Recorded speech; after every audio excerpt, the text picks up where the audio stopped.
TV पर रामायण देखकर रावण मतलब अरविंद त्रिवेदी बहुत भावुक हुए। क्या? तुझे कैसे पता? हेलो ऐप से। देख, ये है हेलो ऐप। जैसे ही आप हेलो ऐप डाउनलोड करते हो, ऊपर सर्च बार में हेलो ट्रेंड्स मिलेगा, जिसमें सभी ट्रेंडिंग न्यूज, वीडियोस, आर्टिकल्स मिलेंगे। उससे आप डे टू डे इंफॉर्मेशन से अपडेट रख सकते हैं। ये तो बहुत अच्छा ऐप है। मैं अभी डाउनलोड करके खुद को अपडेट करती हूँ। कामकाजी बहू। रवीना के 2 बच्चे थे। वो एक बड़ी कंपनी में काम करती थी। उसके ऑफिस जाने के बाद उसकी सास उसके बच्चों को संभाला करती, लेकिन रवीना को इसकी कोई कदर नहीं थी। एक दिन रवीना अपनी माँ से फोन पर कहती है, मम्मी क्या बताऊं, मेरी सास तो बिल्कुल अच्छी नहीं है।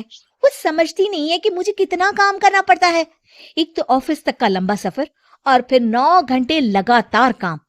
बैठे बैठे तो मेरी पीठ अकड़ जाती है। खुद तो सारा दिन घर में मजे करती है, जब मन करा सोए, जब मन किया खाए।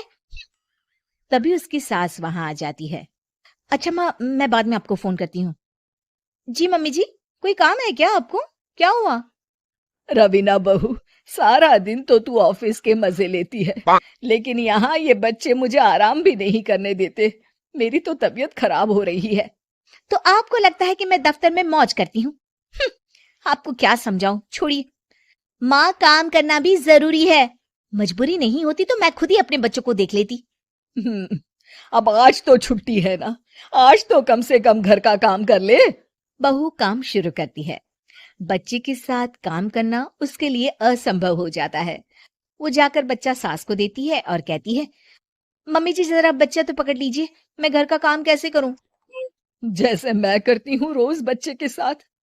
तुझे बताऊं तो तू सोचती है कि कोई बड़ा काम तो है नहीं, बच्चा तो सोता रहता है। अब देख लिया। खैर, बस मैं यही तुझे समझाना चाहती थी। ला, बच्चा मुझे दे और काम कर। बहू मुंह बनाकर वहां से चली जाती है। वो मन में सोचती है, बात तो सही है। बच्चे के साथ घर का काम करना असंभव है। वो किसी तरह काम करती है और अगले दिन ऑफिस के लिए निकल जाती है। ऑफिस में उसकी सहेली उससे कहती है, यार तू तो बड़ी लकी है। तुझे तेरी सास खाना बना कर देती है, बच्चे भी देखती है और तुझे किसी बात की चिंता भी नहीं होने देती। अरे क्या लकी, बदले में मैं उन्हें पूरी कमाई जो दे देती हूँ और अपने बच्चे से दूर रहती हूँ वो अलग। हर किसी को ना दूसरे की प्लेट में ज्यादा घी दिखता है। जा अपना काम कर। अरे फिर भी ये तो है, यहाँ हमारे बच्चे को मैं क्रैश में छोड़ती हूँ। हर पल डर लगा रहता है कि क्या कर रहा होगा। खैर चल, मुझे क्या। बहू घर आती है तो देखती है कि उसकी सास उसके बच्चे को बड़े ही प्यार से खिला रही होती है। वो माँ को देखकर खुश हो जाता है। बहू मन में सोचती है कि बात तो सही है, सासू माँ सारा दिन काम करती है, मैं ऑफिस से आकर भी काम नहीं करती हूँ। वो सास के पास जाती है और कहती है, माँ जी थक गई आप? और क्या, सारा दिन चक्कर घीनी की तरह पूरे घर में घूमती रहती हूँ और अब उम्र भी नहीं रही। लेकिन चल, तू बता, क्या हुआ, कुछ काम है क्या? बहू कुछ नहीं कहती, मुस्कुराकर वहां से चली जाती है। लेकिन अगले दिन सुबह सुबह बहू सास से पहले उठकर उन्हें चाय देती है। अरे, आज सूरज कहाँ से उगा है? तू पहले उठ गई। चल, अच्छा किया। मरने से पहले तेरे हाथ की चाय तो पी ली। चलो अब चलकर किचन में लगूं। माँ जी, आपको आज से काम करने की जरूरत नहीं है। काम करने की जरूरत नहीं है मतलब? क्या तू करेगी आज से सारा काम? इतने अच्छे तो हमारे नसीब नहीं है भाई। नहीं माँ जी, मैं नहीं करूंगी, ना ही आप करेंगी, बल्कि ये करेगी।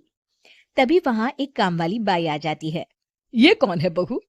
माँ जी, ये नौकरानी है और आज से सारा काम यही करेगी। मुझे माफ कर दीजिए माँ जी, मैं नहीं समझ पाई कि आप थक जाती हैं। आज से आप सिर्फ आराम करिए और मुन्ने के साथ खेलिए। और सास बहू बच्चे के साथ खेलने लग जाते हैं।